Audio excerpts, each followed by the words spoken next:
নমস্কার। আজকে বলবো জুন মাসে সারাটা মাস আমাদের কেমন যাবে। এবার সারাটা মাস জানার আগে আমাদের একটু জেনে নিতে হবে কোন কোন গ্রহ এই মাসে ট্রানজিট করছে। কারণ আমাদের বারবার বলি গ্রহ ট্রানজিটের উপরে কিন্তু মাসিক রাশিফল বলুন, সাপ্তাহিক রাশিফল বলুন, দৈনিক রাশিফল বলুন, যে কোনো রাশিফলে কিন্তু এই 9টা গ্রহ আর 12টা রাশি 27টা নক্ষত্র। আপনি হাত দেখবো, মুখ দেখবো বা আদার যে কোনো বিচার এই 9টা গ্রহ ছাড়া হবে। 9টা গ্রহ না, আমরা বলি 12টা গ্রহ, কেন অ্যাস্ট্রোলজি ছাড়া এই 9টা গ্রহ 12টা গ্রহ বিচারটা জানে না, অনেকে সেটা কনফিউজ হয়ে যায়। কেন নেপচুন বলুন, প্লুটো বলুন, ইউরেনাস বলুন, এই 3টে গ্রহেরও কিন্তু বিচার আছে। অবশ্যই আমরা সেটা মেনটেন করি, যারা অনেক পুরোনো যারা অ্যাস্ট্রো তারা নেপচুন, ইউরেনাস, প্লুটোর বিচার করে। এবার আপনার একটু কনফিউজ হয়ে যাবেন যারা আপনার নর্মাল আপনার লোক, নেপচুন, ইউরেনাস, প্লুটোর বিচার আছে, অফকোর্স আছে, নাহলে বিচারটা ওখানে থাকে কেন? দেখবেন হরোস্কোপ খুলে দেবেন আপনি ইয়েতে সার্চ করে, যেখানে নেপচুন, ইউরেনাস, প্লুটো আছে, সুতরাং তারও বিচার হয়। কিন্তু আপনি যেগুলো মেজর গ্রহ ট্রানজিটের যে এফেক্টটা, সেটাই আপনাদের কাছে আমি বিচার্য বিষয় হিসেবে আলোচনা করছি। তাহলে কি বলি, সূর্য সূর্য এই মুহূর্তে বসে আছে বৃষ রাশিতে, আপনার মেষ রাশি যে বৃষ রাশিতে চলে যাচ্ছে, বৃষ রাশিতে এখন মিথুন রাশিতে যাবে। কবে যাবে? 15/6।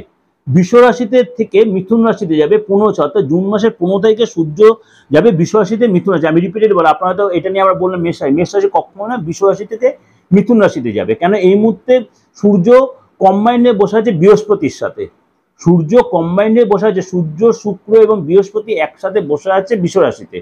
এরপর শুক্র যাবে 12/6 বুধবার 6টা 37, সন্ধ্যে 6টা 37-এ যাবে বৃষ রাশি ছেড়ে মিথুন রাশিতে। শুক্র 12/6 গেল, মানে জুন মাসের 12 তারিখে। এরপর চলে যাবে বুধ। বুধ এই মুহূর্তে বসে আছে কিন্তু মেষ রাশিতে। বুধ যাবে তাহলে কবে? 31 তারিখে, একদম এই মে মাসের 31 তারিখে যাবে শুক্রবার 12টা 20 PM, অর্থাৎ 12টা 20 দুপুরবেলা, 12টা 20 PM, অর্থাৎ দুপুর 12টা 20-তে যাবে মেষ রাশি ছেড়ে বৃষ রাশিতে।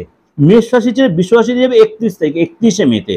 এরপর আবার জুন মাসেরই 14 তারিখে, ঠিক 14 দিনের মাথায়, বুধও কিন্তু খুব কুইক ট্রানজিট করে। 14 তারিখে যাবে শুক্রবার রাত্রি 11টা 9 মিনিটে, রাত্রি 11টায় বৃষ রাশিতে আবার মিথুন রাশিতে চলে গেল। তাহলে 14 দিনের জন্য কিন্তু বুধ থাকছে বৃষ রাশিতে। আবার 14 তারিখের পরে বৃষ রাশি ছেড়ে মিথুন রাশিতে চলে গেল। তাহলে একটা সব মাসে দুবার কিন্তু ট্রানজিট হচ্ছে। এবার চলে আসি মঙ্গল। মঙ্গল এখন বসে আছে মীন রাশিতে রাহুর সাথে অঙ্গারক দোষ তৈরি করে। এই মঙ্গল 1 তারিখে মীন রাশি ছেড়ে মেষ রাশিতে আসবে। কবে আসবে? শনিবার দুপুর 3:51, দুপুর 3:51 মীন রাশি ছেড়ে মেষ রাশিতে আসবে। এরপর বৃহস্পতি এখন অস্ত অবস্থায় আছে, কম বেশি আমরা প্রত্যেকে জানি। কবে এই অস্তটি উদয় হবে? অস্তটি উদয় হবে 6 তারিখে 4:36, ভোর 4:36 6 তারিখে এই বৃহস্পতি অস্ত যাওয়ার থেকে উদয় হবে, অস্ত যাওয়া থেকে উদয় হবে। এবং বৃহস্পতি এই মুহূর্তে রয়েছে কৃত্তিকা নক্ষত্রে, এই মুহূর্তে রয়েছে বৃহস্পতি কৃত্তিকা নক্ষত্রে। কৃত্তিকা নক্ষত্র যে রবির নক্ষত্র, এইগুলো এটা একদম মেনশন করেছি।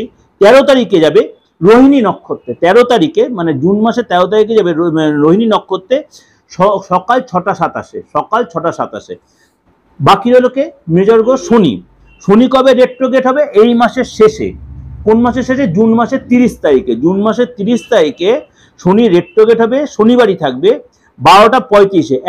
139 দিন কিন্তু শনি রেট্রোগেট থাকবে। সুতরাং এই যে মেজর যে ট্রানজিট, এই ট্রানজিটের উপর বেস করেই কিন্তু আমাদের 12টা রাশির সারাটা মাস কেমন যাবে সেটাই আমি আলোচনা করব। এবার আপনাদের বলে রাখি, মাসিক রাশিফল যেমনি দিচ্ছি, সাপ্তাহিক রাশিফলও দেবো প্রত্যেক সপ্তাহে, তখনও ট্রানজিট নিয়ে যখন যখন যা হবে সেটা বলবো। আবার দৈনন্দিন রাশিফলও তো দিচ্ছি, সেটা চন্দ্র রাশির উপর বেস করে। এগুলো আপনার কনফিউজ যদি হয়ে যান, 3টে প্রোগ্রামই শুনবেন, দেখবেন যে আপনাদের আসল বিষয়টা জেনে নিতে পারবেন। এবার বলে আপনার সাথে মিলছে না, আমি তো ব্যক্তিগত হরোস্কোপটা বলছি না, কারণ এটা বলছি গ্রহ রাশির উপর বেস করে। আপনাদের কি এটা আপনারা ওভারঅল একটা ডিসকাশনটা করে দিলে আপনাদের সারাদিনে চলার পথের পাথেও এটা, কেন মাসিক, সাপ্তাহিক, দৈনন্দিন পেলে আপনারা অনেক বেশি স্মুথলি নিজের লাইফটা এগোতে পারবেন, ভালো মন্দ বুঝতে পারবেন, ওভারঅল একটা বিচার আপনি পাবেন। কেন 70 থেকে 80%, 85%, 90% মেলে, এটা আমি কনফার্ম মিলবেই। কেন আপনার খুব বেশি মেজর যে চেঞ্জ না থাকে হরোস্কোপে, বিশাল কিছু ডিস্টার্ব না থাকলে আপনার কিন্তু মিলবে ব্যাপারটা, বা খুব বিশাল কিছু এদিক ওদিক না হলে। এবার বলছি, যদি আপনার না মেলে, যদি আপনার কনফিউশন থাকে, তাহলে অবশ্যই আপনি কারোর সাথে মিট করে সেটা একটু তার প্রপার এটা করে নিন, বিচারটা করে নিন যে আপনার এটা হচ্ছে না কেন, আপনার সুযোগটা আপনি বলছেন আপনি ভালোটা পাচ্ছেন না কেন। এবার মনে করুন আপনার ডেট অফ বার্থটা তো নেই, আপনি বিচারটা করবেন কি, আপনি রাশিটা জানবেন কি করে? আপনি এই বিচারটা, আপনার প্রোগ্রামটা ভালো লাগছে কিন্তু আপনি মেলাতে পারছেন না, তাহলে ইমিডিয়েট কারোর কাছে যান, দিয়ে আপনার হাতটা দেখান, দিয়ে সেখানে রাশি লগ্নটা বের করুন। আপনি হাতটা দেখাতে পারলেন না, আপনি নিজের ফেসটা রিড করে আপনার রাশি লগ্নটা বের করুন। আপনি তা না হলো আপনি নিজের নামের উপর বেস করে রাশি লগ্নটা বের করুন।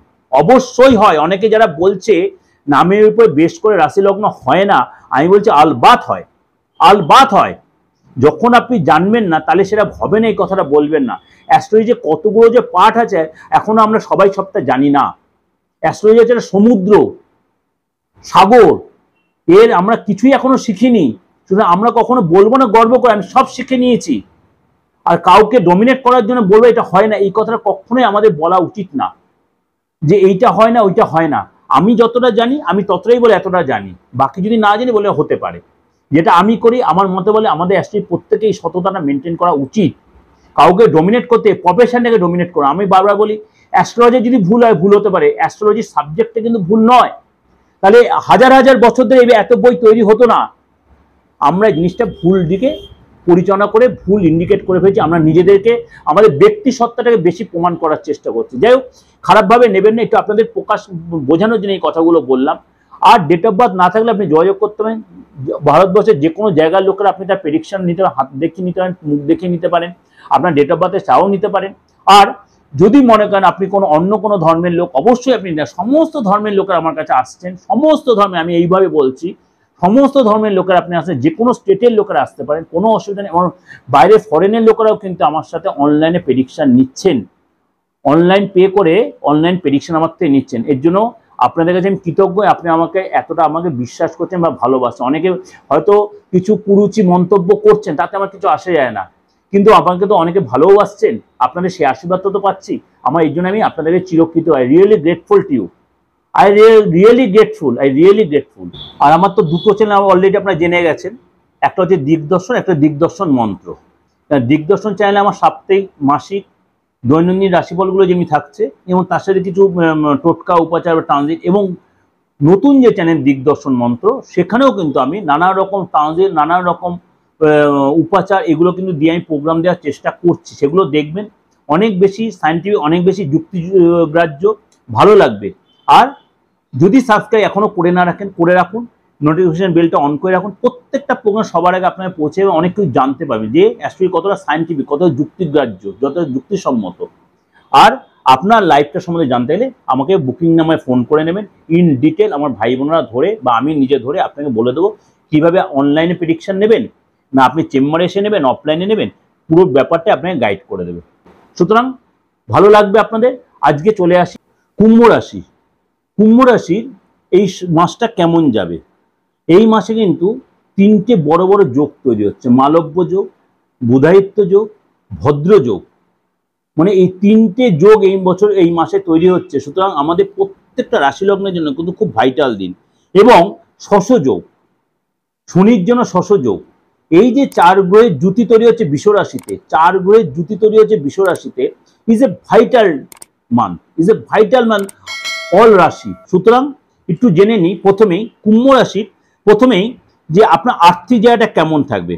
আপনার মানে মাসের তৃতীয় সপ্তাহ পর্যন্ত, অর্থাৎ 19-20 তারিখ পর্যন্ত অনেকটাই সময়টা আপনার ফেভারে থাকবে, অর্থাৎ 1 তারিখ থেকে 20 তারিখ পর্যন্ত সময়টা অনেকটা আপনার ফেভারে থাকবে। আপনি যদি কোথাও ইনভেস্ট করেন বা শেয়ারে কিছু পয়সা লাগান বা মিউচুয়াল ফান্ড করেন, বা আপনি যদি কোনো ফাটকা খেলার মেন্টালিটি থাকে, যদি এই সময় লাগে, সেখান থেকে কিন্তু বড় লাভ পাবেন। এই সময় কিন্তু আপনার এক্সট্রা ইনকাম হবে, কিন্তু আপনার প্রচুর কসরত করতে হবে, তাহলেই আপনার এক্সট্রা ইনকাম হবে। হঠাৎ প্রাপ্তি যোগ, কোনো ব্যক্তির দ্বারা আপনি লাভান্বিত হবেন, অর্থাৎ কোনো ব্যক্তি আপনাকে উপযোজকে হেল্প করবে, বা কোনো অর্থ দীর্ঘদিন ধরে আটকে পড়েছিল, হয়তো এই সময় কিছুটা হলো আপনি সেটা রিকভারি করতে পারবেন বা পাবেন। কিন্তু 21 তারিখ থেকে আপনাকে অনেক বেশি সতর্ক হতে হবে। লোকের সাথে কথাবার্তা বলতে, বিশেষ করে যাদের কাছে টাকা পয়সা পান, তাদের সাথে ভুল করে কথা বললে দেখবেন হট করে সে বলে আমি টাকা দেবো না, তুমি যা করার করে নাও। সুতরাং এই সময় করবেন না, লোকের সাথে বাদানুবাদে টাকাটাই লস হয়ে যাবে, অর্থাৎ অর্থ লস বা ধন লস হতে পারে। 21 তারিখের পরে সময়টা আপনার একটু বিপরীতে যাবে। এই সময় চুরি হতে পারে, আপনার কোনো কারণে অর্থ লস, অর্থ বেরিয়ে যাওয়া, ফ্যামিলির লোকের অর্থ বেরিয়ে যেতে পারে। সুতরাং এই সময় আপনাকে অনেক বেশি সমঝে চলতে, 21 তারিখের পরে সময়টা আপনার একটু ডিস্টার্ব হবে। চলে এই শরীর স্বাস্থ্য নিয়ে। শরীর স্বাস্থ্য নিয়ে 8 তারিখ পর্যন্ত কিন্তু আপনার একটু ব্যথা বেদনায় ভুগতে পারে, মুডটা অফ থাকবে, মুডটা ভীষণ অফ থাকবে, মুড সুইং হতে পারে, দাঁতের যন্ত্রণা, কানের যন্ত্রণা, এরকম পেটের প্রবলেম, পা হাত পা ব্যথা, বা বাবা মার সাথে একটু কোনো কারণে ডিস্টার্ব হয়ে তো শরীরটার মধ্যে অস্বস্তি বোধ হবে, এগুলো কিন্তু হতে পারে। আপনাকে কোনো কারণে ডক্টরের কাছে যেতে হতে পারে। 8 তারিখের পর থেকে অর্থাৎ 9 তারিখের পর থেকে সূর্য যখন আপনার মিথুন রাশিতে চলে যাবে, তখন ওই সময়টা অনেকটা আপনার ফেভারে আসবে আর শরীরটা অনেকটা ঠিক হয়ে যাবে। সূর্য কিন্তু মৃগশিরা নক্ষত্রে 8 তারিখ, এটা একটা বলে রাখি ট্রানজিট, এটা একটা ভাইটাল। সূর্য আর শুক্র একসাথে মৃগশিরা নক্ষত্রে যাবে 8 তারিখে, এটা কিন্তু একটা মানে ট্রানজিটে এটা একটা পার্ট। তাহলে তখন কিন্তু আপনার শরীরটা অনেকটাই বেটার হবে, শরীরে একটা আলাদা এন্থু আসবে। এই সময় কিন্তু আপনি লোকের কাছে সম্মান পাবেন এবং কাজের মধ্যে একটা আলাদা আপনি জোশ পাবেন। চলে আসি ফ্যামিলিগত ব্যাপারে। মালব্য যোগ তৈরি হওয়ায় আপনি ফ্যামিলির লোকদের সাথে কোথাও দূর যাত্রা, কোথাও তীর্থযাত্রা করতে পারেন, কোনো অনুষ্ঠানে যেতে পারেন। এই সময় আপনার বাড়িতে কোনো মাঙ্গলিক প্রোগ্রাম হতে বা আপনি কোনো মাঙ্গলিক প্রোগ্রামে অ্যাটেন্ড করতে পারেন। এই সময় কোনো গুড নিউজ পেতে পারেন, সম্পত্তিতে কোনো গুড নিউজ পেতে পারেন, ফ্যামিলির লোকেদের কোনো গুড নিউজ পেতে, আপনার বাড়িতে কারোর কোনো বিয়ে হতে পারে বা কোনো শুভ অনুষ্ঠান হতে পারে, কোনো চাকরি পেতে পারে। আপনি এই সময় কোনো জমি কিনতে পারেন বা গাড়ি কিনতে পারেন বা কোনো কিছুর জন্য ইনভেস্ট করতে পারেন। চলে আসি সন্তান, আপনি বিবাহিত হন যদি, আপনার সন্তানের এই সময় কিন্তু ভদ্রযোগ বা মালব্য যোগ থাকায় এই সময় কিন্তু আপনার সন্তান যথেষ্ট ভালো সাইন করবে এবং কি পড়াশোনায় যথেষ্ট কনসেন্ট্রেট করতে পারবে, আপনার কথা শুনবে এবং আপনার সাথে ছোটোখাটো কোথাও ঘুরতে যেতে পারে, রিলেটিভের বাড়িতে যেতে পারেন একসাথে সন্তানকে নিয়ে, এবং বন্ধুদের সাথে আপনার সন্তান বড় হয় অবশ্যই ঘুরতে যেতে পারেন, এবং সন্তান চাকরি বা পড়াশোনা রিলেটেড কোনো গুড নিউজ পেলে যথেষ্ট সম্মানিত হবে। আপনি যদি প্রেম করে থাকেন, প্রেমের জায়গাটা কিন্তু এই সময় আপনার পার্টনার কিন্তু বলতে পারে ঘুরতে নিয়ে যাওয়ার জন্য, বা আপনি একসাথে ঘুরতে গেলেন, কোনো পার্টি ফাংশনে একসাথে যেতে পারেন, সেখানে বিশেষ কোনো লোকের সাথে দেখা হলো বা কোনো সেখানে গিফট পেলেন বা আপনি কাউকে গিফট দিলেন, বাবা মার থেকে কিছু গিফট পেতে পারেন, কিন্তু বাবা মার সাথে কোনো কারণে আপনার তর্ক বিতর্ক বাদ বিবাদ হতে পারে, আপনার পার্টনারের হতে পারে, আপনারও হতে পারে। এই সময় কিন্তু আপনার পার্টনার শরীরটা নিয়ে একটু ডিস্টার্ব হতে পারে, আপনার পার্টনারের কোনো কোনো অর্থ লস, কোনো কোনো অর্থ বেরিয়ে যেতে পারে, এবং এই সময় কিন্তু পার্টনারের সাথে আপনি হয়তো কোনো কারণে বাদ বিবাদ হয়ে যেতে পারে, কিন্তু সেটা সাময়িক কিছুদিনের জন্য, আপনি আবার সেটা অ্যাডজাস্ট করে নেবেন, কারণ কুম্ভ রাশির লোকেরা অনেকটা অ্যাডজাস্ট করতে জানে। এবং আপনি কোনো মাঙ্গলিক কাজ হতে পারে আপনার ফ্যামিলিতে কোনো মাঙ্গলিক কাজ হতে পারে, কিন্তু একটু সাবধানে থাকবেন, একটু চোখ কান খুলে, কোনো জিনিস চুরি হতে পারে, অর্থাৎ অর্থ লস বা জিনিস চুরি হতে অনেকটাই আপনার ক্ষতি হতে পারে। আপনি যদি চাকরি করে থাকেন, চাকরি যারা, তাহলে 1 তারিখ থেকে 10 তারিখ কিন্তু বীজ দোষ তৈরি হওয়ায় আপনি কিন্তু এই সময় আপনার বস বা উপর মহলে বা আপনার কলিগদের সাথে বা যারা আপনার সমস্যা হয় তাদের সাথে কোনো কারণে আপনি বাদ বিবাদে জড়িয়ে পড়তে পারেন।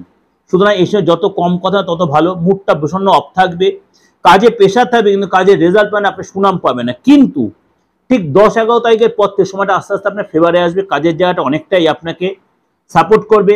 যারা আপনার সাথে কনস্পিরেসি করছিল বা আপনার এগেনস্টে কিছু ভাবছিল, বা আপনার বস আপনার সাথে সাপোর্ট করবে, বস দেখবেন আপনার আবার নর্মাল হয়ে যাচ্ছে, আপনার অনেক সমস্যার সমাধান হবে। যে জায়গাটা আপনার খুব চাপে ছিল, অফিসে যেতে ইচ্ছে হচ্ছে আবার দেখবেন সেটা নর্মাল হয়ে যাবে, এবং হয়তো কোথাও ছোটোখাটো ঘুরতেও যেতে পারেন, সে অফিসের লোকের সাথে বা বাইরের লোকেদের সাথে, বন্ধুদের সাথে আপনি কোথাও ঘুরতে গেলে মনটা ফ্রেশ হয়ে যাবে, এবং আপনি দেখবেন আপনার জন্য অফিসে একটা সুন্দর পরিবেশ তৈরি হবে। সুতরাং এই যে গ্রহ ট্রানজিট, এটা কিন্তু একটা বিশাল ভাইটাল। দেখুন ভালো মন্দ দুটোই হলো, কিন্তু যেটা এত গ্রহ ট্রানজিট হলো। যদি আপনি ব্যবসা করে থাকেন এই সময় কিন্তু আপনার কাজে যথেষ্ট জোশ আসবে এবং মেন্টালিটি যথেষ্ট, আপনি একটা মানে যে কাজটা করতে একটা বেশ জোশে থাকবেন আপনি, এবং এইটা কিন্তু কনফিডেন্ট থাকবে আপনার, নতুন কোনো কন্ট্যাক্ট মিলতে পারে, নতুন কোনো ডিল হতে পারে, এবং সেখানে আপনি অ্যাডভান্স পেতে পারেন। এই সময় কিন্তু মেশিনারি এবং স্টাফদের থেকে আপনি যথেষ্ট হেল্প পাবেন, আপনি নতুন যে প্রোডাক্টটা লঞ্চ করতে সেখানে আপনি যথেষ্ট সাকসেস পাবেন, সেল বাড়বে আপনার, এবং নতুন কোনো আপনি আপগ্রেড করতে আপনার সফটওয়্যার, আপনি যে সফটওয়্যার রিলেটেড কোনো কোম্পানি, আপনার যে কোম্পানির বিশাল বড় কোম্পানি, সফটওয়্যারটা আপডেট করে যদি খরচা হতে হবে, কিন্তু সেটা অনেক বেশি ডেভেলপ হবে আপনার ব্যবসায়। যেটা কিন্তু ওভারঅল একটা ডিসকাশন করলাম। এই কুম্ভ রাশির জন্য ভালো অবশ্যই লাগে, ভালো লাগে লাইক করবেন, সাবস্ক্রাইব করুন, নোটিফিকেশনটা অন করবেন। আর আমার অলরেডি আপনারা জেনে গেছেন দিগদর্শন আর দিগদর্শন মন্ত্র, দিগদর্শন মন্ত্রতে আমি অলরেডি প্রত্যেকটা দিন দেখবেন কিছু না কিছু প্রোগ্রাম দিচ্ছি ট্রানজিট নিয়ে, সেগুলো শুনবেন, অনেক বেশি ওয়াকিবহাল হবেন এবং অ্যাস্ট্রো সম্বন্ধে অনেক বেশি অবগত হতে পারবেন। আপনাদের যদি কোনো ভ্রান্ত ধারণা সেটা কেটে যাবে।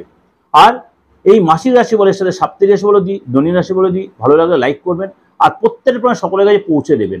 আজ জন্য নমস্কার, সবাই ভালো থাকবেন।